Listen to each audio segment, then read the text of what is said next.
Hey guys, Oldbess here. Alright, so welcome to Goldbess. So this is my new series I'm going to try out. We'll see how it goes. So how this will work is this is more of a podcasty type of a thing, kind of a more of a casual video.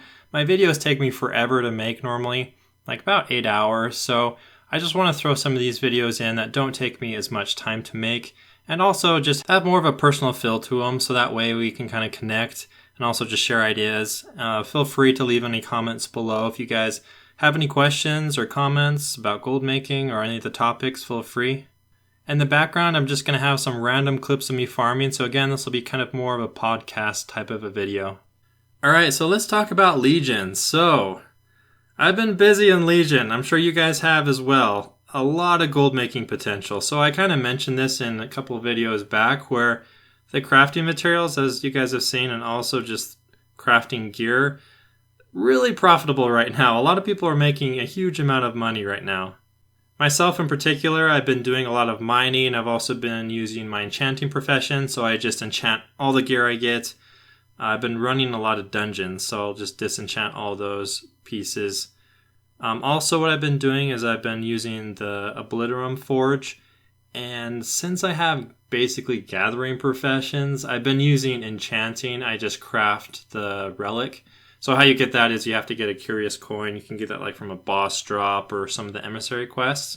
So anyways, I just got that, got the recipe, and then what I've been doing is crafting these artifact relics, and then I either try to sell them, or if they're selling really bad, I'll just turn them into ash. And they give me like, on average, about 110 ash, so it's really, really nice. So I've been doing that. I gave a bunch to my brother to help him gear up as well, but I've been starting to make my gold back. I bought the ring, so I spent 250k on the ring, and then I've spent 300k on gear.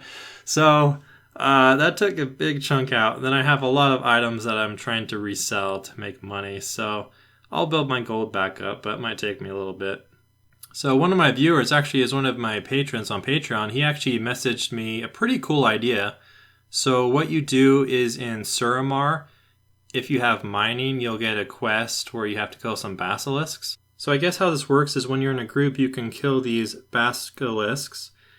And after you kill them and you mine them, sometimes another basilisk will spawn. And once you kill him, he'll drop a bunch of Felslate. And since you're in a group and it's personal, everybody can loot. So anyways, this friend of mine, he was claiming of making tons of gold doing this, so I need to try this out. This is something I can kind of see Blizzard nerfing because I don't know if it's necessarily intended, but it's a really good way of making gold. So if you guys see the Basilisk Felslate quest in Suramar, I'd get a group and get that going, but it's pretty good. So let's talk about the Blood of Sargeras. I don't know if you guys have seen this, but in 7.1 they're going to have a new Blood of Sargeras Trader. So if you think back in Warlords of Draenor with the garrison, we had the trader as well. So we just trade garrison resources for the different crafting materials. So that's coming back. I have mixed feelings about this. I think it'll work okay because the problem in Warlords is that garrison resources, they're just so easy to get, whereas Blood of Sargeras is a little bit harder. Like, you have to either just spam dungeons or do your professions like crazy or your world quests like crazy. So I think it'll be okay, but we'll see how it affects prices. It obviously is going to probably drop a lot of the crafting materials prices quite a bit, but overall I think we'll be okay.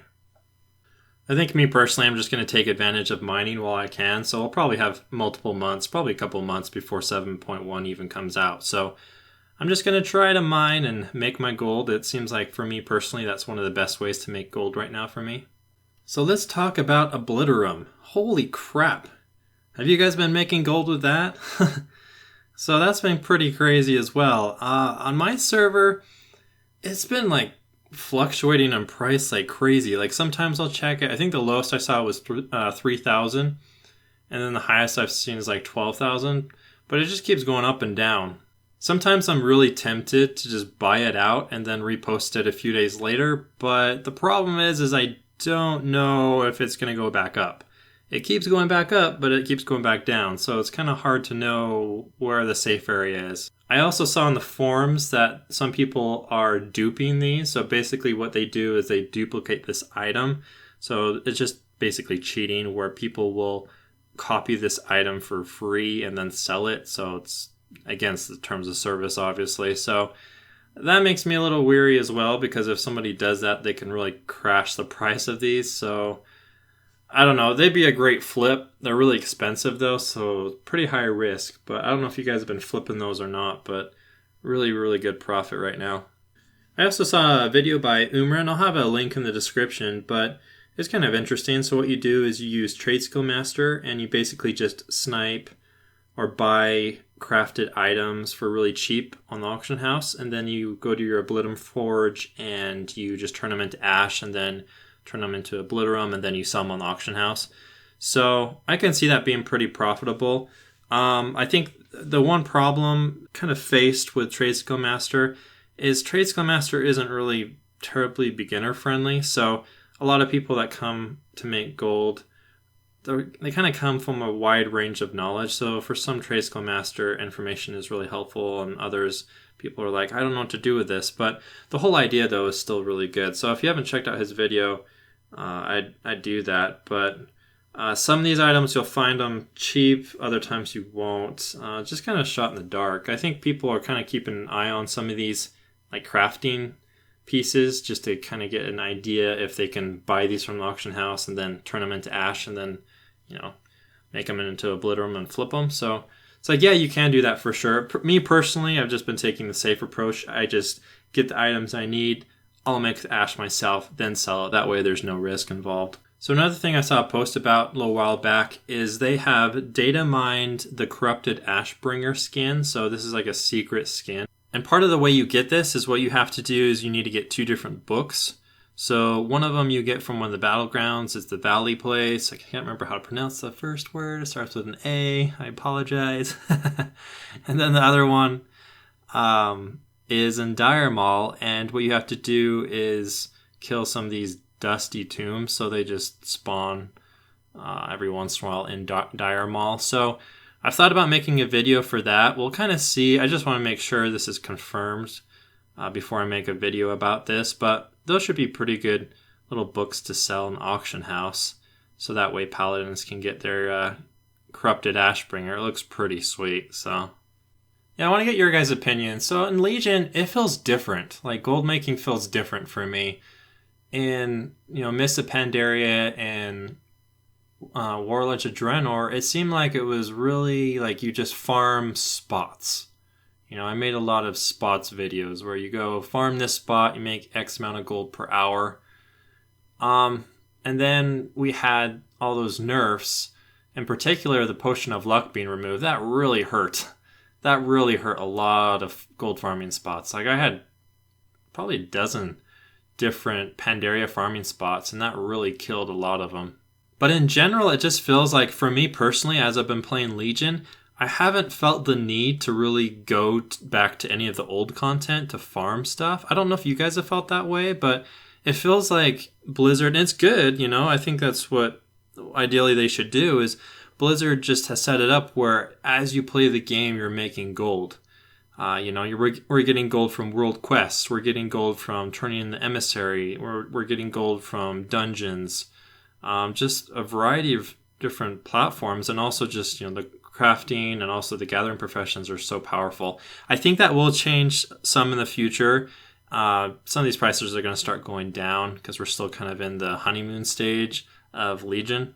And I think once that happens, we'll start revisiting some old content again and start farming. But it's just been kind of interesting. It's been kind of an interesting process because in the past, oftentimes just doing old world content was really ideal. But it just feels like everybody's mindset is so focused on Legion and so focused on Legion materials. And I just don't really feel like a lot of this old stuff, a lot of these, even these old pets or different things as of right now are really on the forefront of people's minds right now. I think that'll probably change once people get a little bit more, they've kind of caught up with all the stuff there is to do in Legion. But as of right now, it's kind of interesting to observe. I hope to retest some of the Pandaria farms as well to kind of get an idea of how good gold per hour those are. The Cataclysm raids are still really great as well. Like, we can clear them so fast now, and you get about 5,000 gold for doing them, so it's pretty good. I wanted to leave this part for the end because this is more of the personal stuff, and I don't really know how interested people will be, but so I just want to talk about some stuff. So people have been asking me, like, why are you playing Ret Paladin now? And the main reason is I just don't find protection fun right now in Legion, so I've been enjoying Ret, and then I've also been playing Holy, so that's really the only reason. Then also just kind of been what's going on in my life, so I've just been kind of like you guys, just been working. We just closed on a house a few months ago, so that was exciting. We got a really good deal on it. We've been kind of doing a rent-to-own type of a thing, but the people gave it to us for a really good price, so that was sweet. I've had a lot of computer problems. Probably many of you guys know that. I've actually gone through 3 computers in a year, and they just like fry, like literally they're like broken. Where I take them to the shop and they're like, I don't know what to do. Like they can't even install Windows. So I'm not quite sure exactly what I do. I think I'm just getting, my machines are just not powerful enough. So I'm having my brother-in-law, he builds computers and he's going to put one together for me. It's been kind of hard for me to suck it up because they're so expensive, as you know. So, but I'm just going to do it, because I really need to have a nice one for what I do on YouTube. So that'll be cool. That should hopefully be coming in the next couple of weeks. And then what I'll probably try doing is selling this computer. I'm hoping that will also fix my internet problem. I've been having a lot of lag recently, and they've replaced all the lines and stuff to my house. And I think it might be like my graphics card or my processor. I think it might be going bad just because I'm getting a lot of lag. So that's been kind of irritating. So hopefully with the new computer that'll be better, and hopefully I can actually, my videos, like the quality will be a little better with I can turn it all the way up and stuff and not get frame drops and stuff. So it'll be good. Overall, life's going pretty well. We have my brother-in-law. He's driving up from Florida to Utah. They should be here tomorrow. I think they'll be here for like a week. And then my wife's going to travel from Utah to Alaska. She's going to help just drive one of the vehicles up. So I think it's like a 40-plus hour drive. It's pretty insane. So that'll be kind of interesting. I'll be babysitting.